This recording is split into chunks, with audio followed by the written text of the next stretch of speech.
morning, everybody, as you're joining to our Monday session, our Monday showcase. And this morning we have none other than Marlo Clarke. And I just, instead of the usual formal introduction, we just thought we'd kind of do things a little differently. So when you look for a speaker, the common word I hear a lot, or one of the buzzwords, is authentic. You look for someone that's authentic, right? And I think the audience does as well. That's what they're looking for. But also storyteller, that seems to come into it a bit. Someone who can actually capture the audience's imagination. And stories, of course, help you to remember. That's part of our Accelerate piece is how do we create sustainability with our speakers at your conferences. So the more that our audiences can retain of the relevant information that we're trying to get across, the better. And of course, stories go a long way. We talk a lot about diverse thinking, about speakers that are, that are well traveled, that have lived in various countries across the world, that bring you diverse thinking. So Marlo, of course, is all of these things. He's actually now in South Africa at the moment, and he'll tell you a little bit more about himself and the other very interesting things that he's actually doing here. But then one other fun fact that never seems to have any harm in having a bit of rugby information going with it from the speaker. We always find it goes down pretty well. I mean, we really hate South African rugby, don't we? But Marlo's had some. He's originally from Barbados and actually has had some international rugby experience in the US. So it does make a difference. And if you look at some of his testimonials, the one thing that sort of popped out for me is the clarity of his message, and his keynote presentation really does help the message to linger longer. So without any further ado, over to you, Marlo, and take us away. Well, wonderful. Thank you very much for the different and very impactful intro, Paul. I appreciate all the research you did and getting that all ready for me. So good morning, everyone. My name is Marlo Clarke, as Paul mentioned, and I'll tell you a bit about who I am. But first, I'll explain my accent. I am from Barbados. I don't sound Barbadian because the complication in sounding Barbadian is that if I speak like a Barbadian too much, I'll speak too quickly. And then, you won't understand what I'm saying. I've lived in America. I've lived in England. I know I live in South Africa with my lovely, lovely wife, Fee Fern Clarke. So thank you for joining us today at this virtual showcase through USBI. It is wonderful to have wonderful partners, and USBI definitely has been that for me, and I'm sure they have been for you as well. So today we'll be talking about my employee development cycle. But first, I'll tell you who I am. And every speech I give starts with this. It's a Barbados flag. And I genuinely love Barbados. I grew up there. They raised me. They gave me a wonderful education. But when I was younger, I saw a world map. And I realized very quickly how small Barbados was. My island is 21 miles long, or 34 kilometers long. From a very young age, I knew that I would leave and I would travel. And this was accelerated because one of my classmates is someone that you all probably know. Rihanna, the singer, was in my class when I was in high school. And I remember when she became famous, we were about 16. And I remember going home and looking at MTV and being like, wait a minute, she was like in math class 6 months ago. And now she's on TV. Like, if she can do it, I can do it. Because before I was going to wait till I was a 40-year-old accountant to start traveling. But she could do it. I could do it. Let's figure out. And as Paul mentioned, I found rugby. And I was able to play international rugby for Barbados for a number of years. And it was a wonderful career. And again, Barbados, very important. Here's the flag. Everyone needs to know it. In South Africa, many folks don't know it. And I usually have to explain in great detail where it is. And it's its own country. It's independent. Like, we run ourselves. But let's go into a bit more of the story. So Barbados is home. And then about 21 years old, I realized that rugby would be a very short career. Rugby, I had a few injuries. It was going well. I was traveling quite a lot, but it would be a short career then. So I realized I need more. So I went to America for a summer, went really well. I joked with the CEO. I said a joke, I said, hey, I want to work for you full time. He said, okay, well, finish your degree and call me when you're finished your degree and we'll talk about it. And I was like, huh, that's a really small window of opportunity and a phone call won't work. So what I did was when I finished my degree, I sold all I had, I bought a plane ticket, and I flew to America and I flew to his office in Davenport, Iowa, and asked him for a job. And he was obviously shocked and he was like, I don't have any jobs. I was like, I knew you'd say that, but I'll volunteer for a month. And in that month, you'll find the money to hire me. To fast forward a bit, a year later, I moved there, had a wonderful career as a social worker, youth worker. And that's where my speaking career really started. I was speaking to other social work programs about how to help teenagers. Being a speaker was never a plan. It was just a part of my job. But as time went on, people liked it. They started offering to pay me for it. And I was like, wait a minute, people get paid for this? And there was 1 month, they made a bank. The John Deere, you all know John Deere. The John Deere Credit Union approached me and asked me to speak to their employees. And I was like, Ryan, I'm 30. These people are 50. Like, they don't want to hear from me. He was like, forget that completely. Your concepts are strong. Your presentation is strong. I'll pay you a month's salary. And I was like, what? That's for an hour? And I was like, okay, obviously I said yes. It went really well. And in that moment, I knew I'd be a speaker at the end of that speech. But knowing that there was more to speaking than just my experience, I wanted to speak to the world. And to speak to the world, you need to listen to the world first. You must listen to them before you can speak to them. So a few months later, I left America. I started a journey around the world where I would just travel for a year and just ask people, what does living a full life and career mean to you? And I did that across 13 countries across Europe. And I would just go country to country from Finland over to Iceland down to Portugal and say, what does living a full life and career mean to you? I have a skill, I can present information, but I need to understand what you all need from me first before I can become a professional speaker. That went very, very well. It went so well that it also found me a wife. So I met my wife in Watford in England. So after traveling Europe, I was in England for 6 months where I gave 2 TEDx talks, one called What Now, What Next, which is the one that I will go into today, and one called How Was Your Day Today? So I met my lovely wife and she mentioned, hey, sweetie, when we get married, can you move to Africa? And I was like, whatever makes you happy, my dear.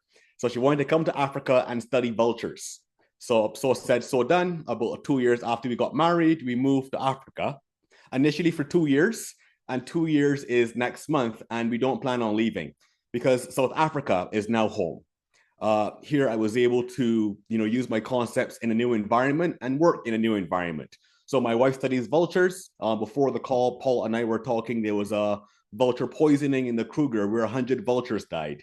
Thankfully, they were able to save 80 of them. And my wife has been working tirelessly for the past 2 weeks, rehabbing those vultures. And we were able to release 20 more of them on Saturday.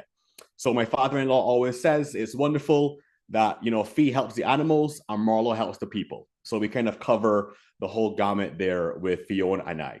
And South Africa is now home. So thankfully, all the experience from around the world, all the concepts I built from around the world, you don't need to pay to fly me from around the world because I am in Limpopo. So it's very easy access to the international information. And as I go into the concepts in a minute, you'll realize that every concept I have was built in a different location. So as we come down here, we'll first ask our reflection question. How do we engage employees to make their work count towards what they value most? And we're all employees in some form. We were all employees. We may own companies now, but at some point we were employees and we have employees. So for a second, just think, how do we engage them to make their work connect with what they value?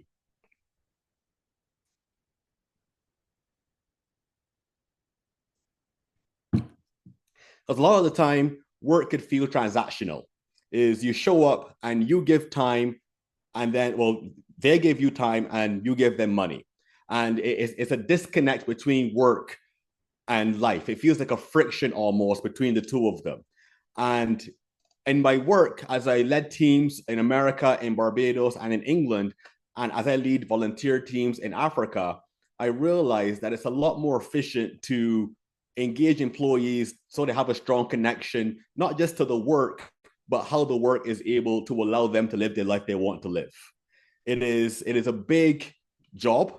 And in my travels, I heard a lot from people that their work just feels like a chore they must do. It's something that they have to do that they don't enjoy, and they don't see a connection between their work and what they actually want to achieve in life. And it's been my life's work to figure out how do we make that connect a bit more. And those are the concepts I will go into today. So the employee development cycle that I was able to create after my travels, it breaks down like this. So in Barbados, I learned to define. I defined what I wanted. I was able to create equations for myself on what direction am I going and how does my work connect to that. Next, we strive. Obviously, we have our goals and we work towards them. But the work I do is a lot more, we always hear when you fall, get back up. And that is pretty inefficient advice because we get back up again and it's fast paced and we're up and we're going, but we always kind of going in circles. If we never take time to evaluate or know how to evaluate, it is difficult to really strive and achieve accordingly. And my concept with that I'll show you soon shows us how to strive. It goes from the action to the information to the thinking. It just brings it all together and gives people a great view of what stage they're in and how to proceed from that point, and for our employees as well. And next up, we achieve. And achieving sounds wonderful, but achieving could oftentimes be the most difficult part of having a goal, because it's like you're chasing a ball and then you chase it for years and then you get the ball in your hand and you're like, well, what do I do now? Like, all I know is the chasing of the ball.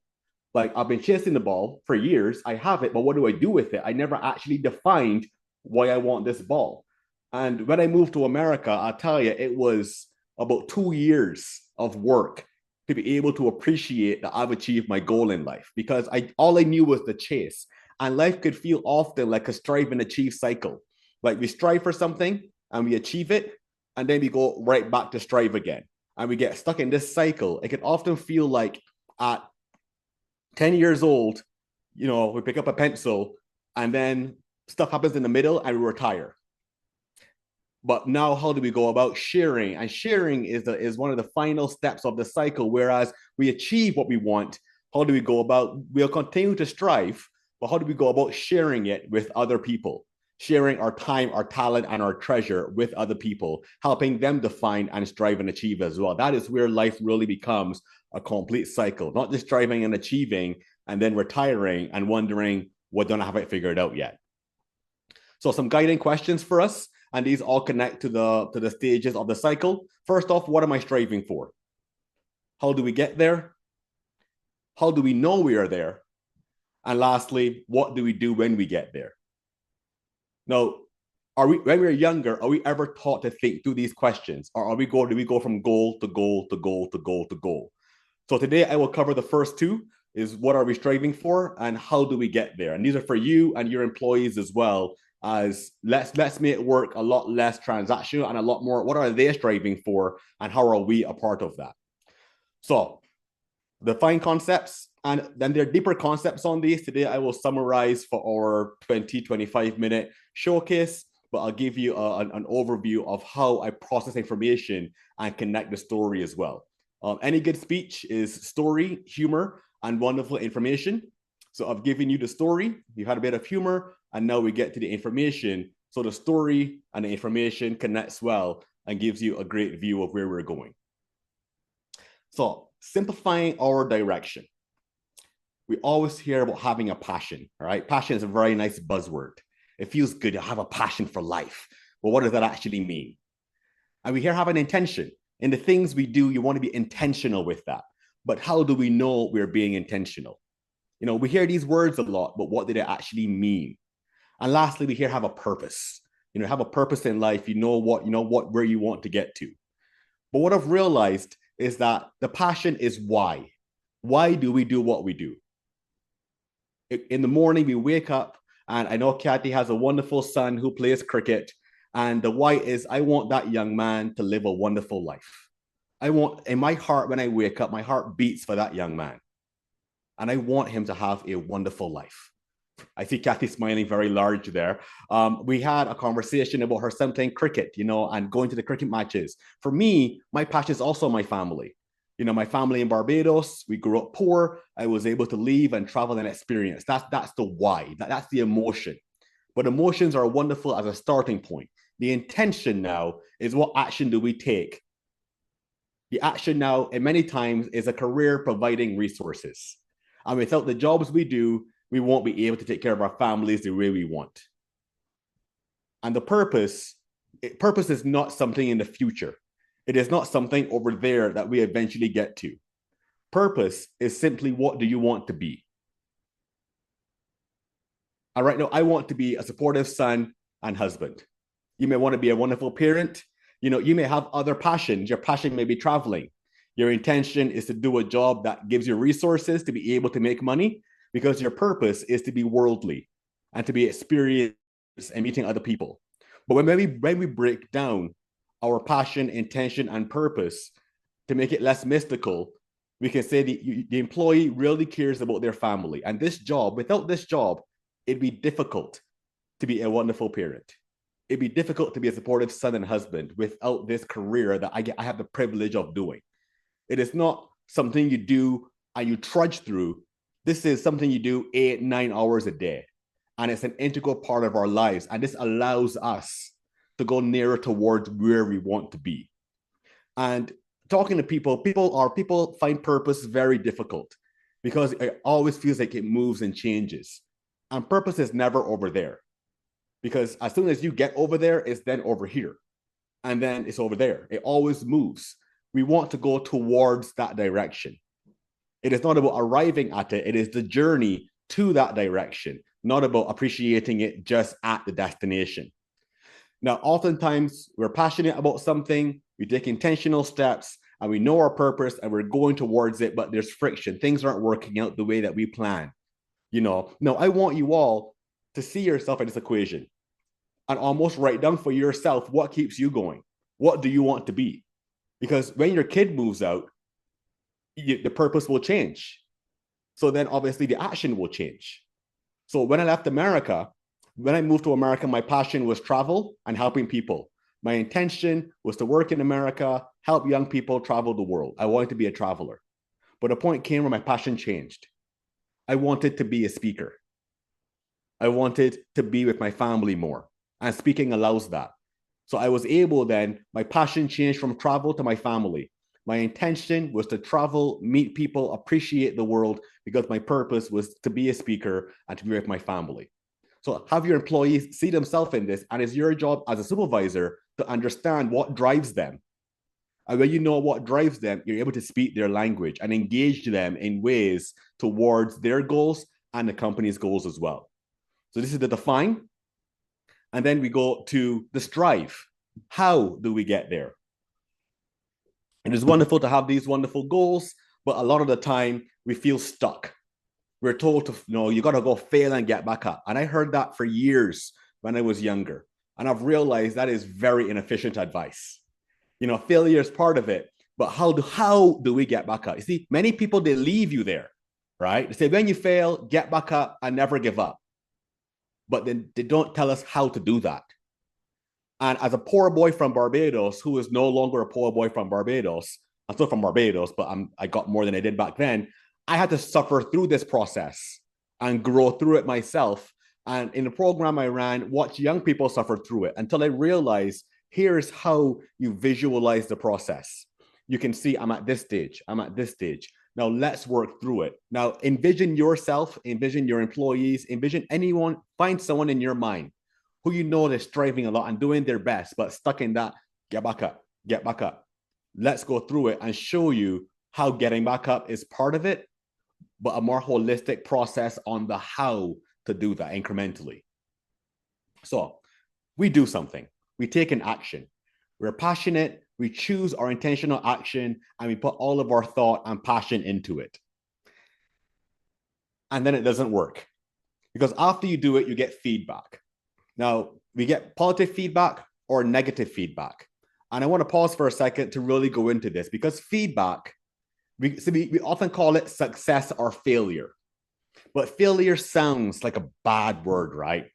When we were 7 years old at school, we kicked the football wrong and the kids laughed at us. So we stopped doing that because we want to avoid that feeling, right? We were made to feel almost guilty and shame about something not working out. And we almost live our lives to avoid that feeling of failure.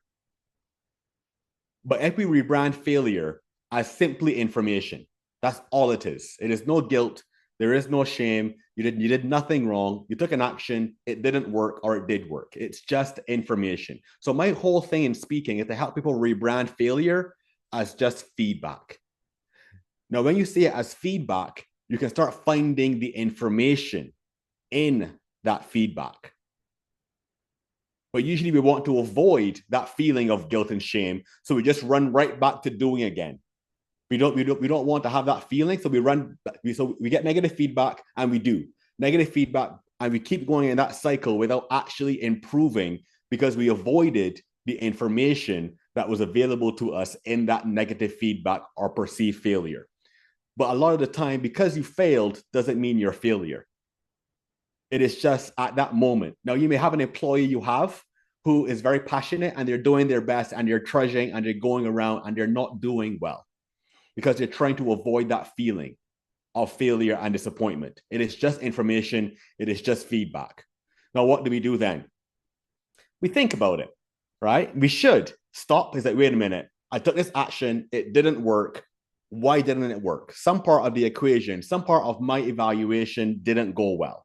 Let's find that. Let's take some time and find out what that is. Let's ask good questions of our boss, of our friends, of our coworkers. Let's not avoid that feeling. Let's lean into it. Some part of the equation that I did was incorrect, and that's okay. It's not on me. It's just a process. Let's evaluate now. Let's take time to evaluate, and then we go do again. So we get information, whether it was, I go to a job interview, I didn't get the job. Perfect. Well, I didn't dress quite well. The qualifications weren't right. I tried to do a process at work and the migration didn't work. Well, why is that? Let's think through it. Let's evaluate it. But a lot of the time, we skip the thinking part because that hurts. For an employee to say, look, boss, I did this thing and this did not work. And here's what I did incorrectly. That you avoid that. So you almost get stuck doing it the wrong way. And this process also goes for when it goes correctly. Because if you do something and you get good feedback and it works, you don't just do it the same way again. You think, why did that work? And how do I make it more efficient? But when we go through this process correctly, we're able to spend some time evaluating and we're vulnerable. So it's vulnerability to even do it in the first place. It's vulnerability to accept the feedback, whether it's negative or positive. And it's vulnerability to think through what part of this equation did I not do correctly. It is not personal. It's not me. I'm not a failure. What part of the equation did I do incorrectly? It is vulnerability to say, I did not do this part correctly. It's okay. But when we have wonderful supervisors who are there supporting us, we're able to go through this process a lot more efficiently as opposed to getting up again and going. And we take time. It's difficult in a fast-paced environment to say, hey, just take a bit and let's work through this properly. Let's work through it together because we want to be fast-paced and go, grow. But think about the amount of waste as organizations we go through simply getting up and going again and never taking the time to go through the process of incremental improvement. If we simply stopped for a bit and told our employees, told ourselves, look, this did not work. You got negative feedback. That's okay. Let's take some time and evaluate efficiently and show your employees this because you can say, look, right now you're at the feedback stage and this feels difficult. I understand, but we're going to take some time and then we'll go into the thinking stage, work through it together, and then we'll go again and continually evaluate. This is the how you get there. And we all go through this. We just oftentimes go through it a bit more clunky because we don't understand the steps and where we are. And we may skip from feedback just to do again because we want to get it finished right now. But we take the feedback. It is not personal. It is not on you. It is no guilt and no shame. It's just information. We take some time to evaluate, we think through it, we improve our process, and we go again more intentionally. So this is the process of how we go about actually achieving the things we are striving for. So as we go through it again, today we did the define and the strive. There are additional concepts on achieving and sharing. Achieving is a skill. It's difficult to achieve because we oftentimes feel stuck in that achievement. And then how do we go about sharing the privileges we were given? How do we share our time, our talent, and our treasure? And more importantly, in our jobs, how do we share guidance, information, and helpful feedback? So I was able to go through all of this process around the world from Barbados, America, England, and South Africa to be able to create a holistic process. And when we go through this, we create a strong culture, not only in our company, but also a strong culture in our community. Because then as the company does well, we share with our community. But how do we do that?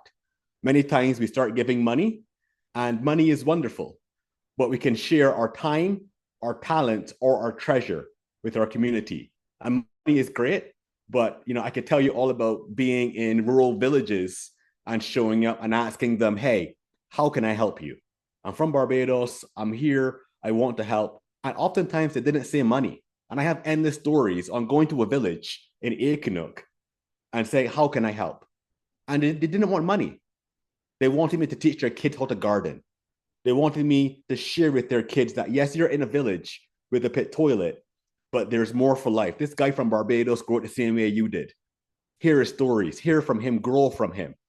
So when we do well in our company and in our lives, I can show you how to share your time, talent, and treasure with other people so that you also start growing as well. Because it'd be difficult to achieve, and then we feel isolated almost. There's a saying, when you get what you want in life, build a longer table, not a higher fence. Because usually when we achieve, we feel stuck. I very quickly, I worked for a very wealthy billionaire once in Barbados as a server. And I have never seen a person who was more unhappy in my life. Because they had the stress of 50,000 people on their shoulders and a couple $1 billion, and there was still no clarity. But when you find people who are wealthy, who then start building a longer table, what problem can I solve? I'm doing well now. What problem can I now go solve? Can I go cure malaria? Perfect. Let's go work on that. And that actually helps you to grow when you've achieved all of your goals. You start sharing that, and that renews your vigor in life. That gives you a new purpose to define towards, to strive towards, to achieve, and then we continue as we go. So let's not get stuck, or employees, in a strive and achieve cycle where we strive, we achieve, we feel stuck, and we run back to strive again. And we go on this cycle. We retire at 65 and we think we've arrived. But in the middle, we missed a lot because we weren't taught, we weren't shown a process of how to actually go through the development in our lives and our careers as well. So with that, I'll just give you a few additional areas of focus. Thriving in remote environments, building trust, listening to understand, presentation skills. I did start as an inspirational speaker because of my story. But then as people asked me more questions, I started making more concepts to be able, they said, well, you did this thing. How did you do that? How can you help me do that? So I was able to create these concepts to show them how I was able to do it and give them a roadmap as well to do it as well. These concepts were created through living, through experience, through me failing and striving and achieving and not defining. And I would sit down and say, Marlo, why do you do this? And why do they do this? And how do we go about creating systems where I can show other people how to go about defining, striving, achieving, and sharing with clarity as they go forward. And lastly, I create custom presentations based on 2 interviews. So a lot of my work, I speak to a company, I say, hey, you don't know what you quite want yet. I'll speak to 2 of your employees. I'll give me 1 senior employee, 1 junior employee, and from there, I'll create a presentation based on my experience and my concepts leading teams around the world. And that actually gives great insight into the companies as I interview their employees and see where they are. I can almost see where they are on the development cycle or see what they're struggling with and create a presentation based on my experience and my concepts around the world. So a quick recap. The cycle offers a clear roadmap for growth, meaningful achievement, and a strong family culture. Again, today we went through define and strive. There's also achieve and share, which I would love to share with you sometime in the near future. Clarity about what employers are striving for helps them view careers as an integral part of their purpose, an integral part of the direction they want to go. It is not something that they just have to do and struggle through because they have to do it. It becomes an integral part of the process towards what they want to be in life. The cycle of economic improvement demystifies the learning process, allowing us to move forward regardless of outcome. So if it's good feedback, negative feedback, we know how to go forward from that point. It is not just get up and go again. It is we know the process of gradually improving and building. Presentations can be built with a combination of stages or custom ones based on the needs of the team and organization. So with that, thank you very much for having me. Thank you for this time on a beautiful Monday morning. And I look forward to your questions and to speaking with you all in the future. Also, thank you very much to Unique, especially Kathy, who I was able to meet about a year ago today. Kathy and I had a call, and it's been a wonderful partnership with Unique since then. So thank you, Kathy, and thank you, Unique, and thank you all for being here today. It's an absolute pleasure. That was really excellent. Does anybody have any questions? I see one from Brian, Kathy, in the chat. Let's try and pull it up. I thought Clive also had one. Oh, there we go. More a comment. I had one, and then Marlo covered it in his presentation. Marlo, good to see you again. Good to see you, Clive. Yes, no, my one was around your key sort of focus areas, right? And the sort of themes that you cover. And you did that beautifully in your presentation towards the end. So it was something that I had noted as a question. But I thoroughly enjoyed this talk. Hey, it got me thinking. It was very I was reflecting a lot. But that what you said around purpose and the importance of sharing, that really struck and really hit a chord with me. So a lot of pearls of wisdom that I got from this talk, and I really, really thoroughly enjoyed it. Thank you. Hey, thank you very much, Clive. And I think the reason people really connect with it is because the things I was able to do, people envision themselves doing. Like people would love to quit their job and move across to Europe and travel and ask questions, or they would love to want a career and quit and spend all their money and fly and go into a guy's office like a movie and ask for a job, right? So when I speak, it's people see themselves in it because the things I did, it's nothing otherworldly. I'm not super fast. I played rugby, but I wasn't say Khaleesi or anything, So because people can see themselves in it and see how I built these concepts as I lived as they did, they really connect with them because it's just a guy from Barbados sharing with them things he struggled with and was able to create a concept on to then hopefully make your process easier than mine was. No, absolutely. Awesome. Brian's got a question in the chat. He says, how do you measure passion and intention? Is the purpose not your personal strategic intent? It can be whatever you want. But when we stop seeing purpose as something far away in the future, it then becomes a lot more holistic because I hear people talk a lot about, I don't know what my purpose is or my job has no purpose in it. And we look for purpose in places, but purpose largely isn't always a place. It is a state of being that you want to work towards.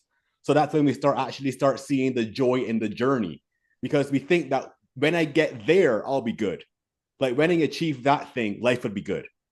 But then we achieve that thing and we realize that we're in the same place. And then say, well, okay, let me get this house. There was one day I met this lady and she wanted to buy a house. And she saved money, got a deposit, and she wanted to be a homeowner. That was her purpose, right?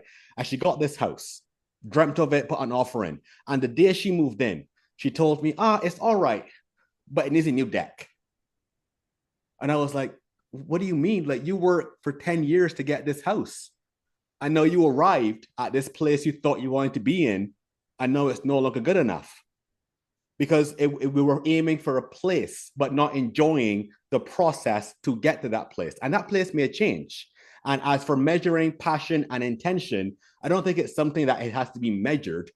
It's something that we decide, I care about this with this energy, with this passion I have, because passion is a why, it's an emotion, but it's hard for emotions to turn into action. So when you decide, here's the passion, here's the why, here's what drives me, this action will get me closer to that place I want to be. So when we see purpose as not a destination, but as a process, a direction we're going, it becomes a lot easier to process, and not just when I get there, I'll be good. Because I can guarantee you will get there and you probably won't be good very long because you'll start feeling empty. So seeing it more as a process, less of a destination. So we can wake up and say, I want to be a wonderful husband and son.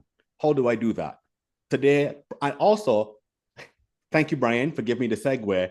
When we get to our achieve concepts, that's when we're able to evaluate how is our direction going, and what are we able to change and adjust to reorient ourselves. So that's in the achieve section of the cycle. It's also we define it, we strive for it, but how do we go about achieving it holistically? Not just arriving at a place and feeling empty, but how do we go about evaluating in that achievement as well? We've also got a question from Samantha. You talk a lot about purpose and tailoring your message. Love that. From your experience, who do you think gets the most out of your talks? Like, is there a certain type of audience in an organization you see really light up from your message? Yes. A lot of it is people in the middle of their careers. People who are in that kind of 30 to 50, 55, because they've done all the right things, right? They went to school, they got a degree, they got a wonderful job, and a few years into their degree, into their career, they start feeling like, well, I did all the right things, and I kept adjusting what I want to be. I want to be a good student, perfect. I want to do well in my exams, wonderful. I want to get a wonderful job. The purpose of a student is to get a wonderful job, right? And then that's the purpose of going to school, and you get that job. And 5 years into it, you're just like, is this it? Like, am I doing this for the next 30 years and then retiring and then I'm good? So people in the middle of their careers, they actually find it very insightful because it gives them direction then. It is not just this strive and achieve cycle anymore, because the school system, we are in that strive and achieve cycle. We get an A in math class, and 2 weeks later, we're at 0 again. Got to build towards another A. It's always strive and achieve. In the middle of your career, when you're at the point you thought you wanted to be at, when you then hear the cycle and see the cycle, you're able to see the process a lot better than you were before, because you could feel stuck in that middle career part, because it's like, I should have arrived by now. Everyone told me if I do well in school and get a degree and get a good job, I'll be good. But now I feel the same I always have. When you can see, okay, well, now you're in that middle of your career. Let's define what you actually want out of life. Let's strive for that, achieve that, and then we're able to share that in our organization. Some of the most wonderful experiences in my career was finding a new employee who was in a position I was in 5 years ago. Say, hey, John, I know exactly where you were. I was there 5 years ago. Here's what helped me. That is able to then make your teams and the culture in your company a lot more useful and helpful for everyone as they progress and go forward. So as to answer your question, Samantha, people in the middle of their careers who were told that you get a career and then you'll be good, the cycle is really impactful for them, because then they're able to see that career and kind of put it all together towards what they want to be going forward. They don't feel stuck anymore for the next 30 years. Because many people go through careers feeling, all right, I guess in 30 years, I'll retire and then I'll be good. Let's show them a way where they don't need to wait 30 years. They can have that right now. Perfect. Are there any more questions? Okay, there's a few comments here. Peter has said long table, not higher fence, is a great analogy. Love your connection process. Great session, Marlo. Such a great way to start the week, Marlo. Such an inspiration on creating your purpose. Thank you. Right, I think we can wrap up now. Thank you so much for joining us today. I think your travel and your experiences and all that have been very inspirational. And you can definitely take them to the workplace and keep them personal. And everybody here, I think because you've got an international speaker, local, I think it's time to book Marlo. And as I say, perfect advice that you've given. Next week, we're going to be having Welcome Fit Boy. He's going to be speaking on inspiration, and it will be 9 o'clock again.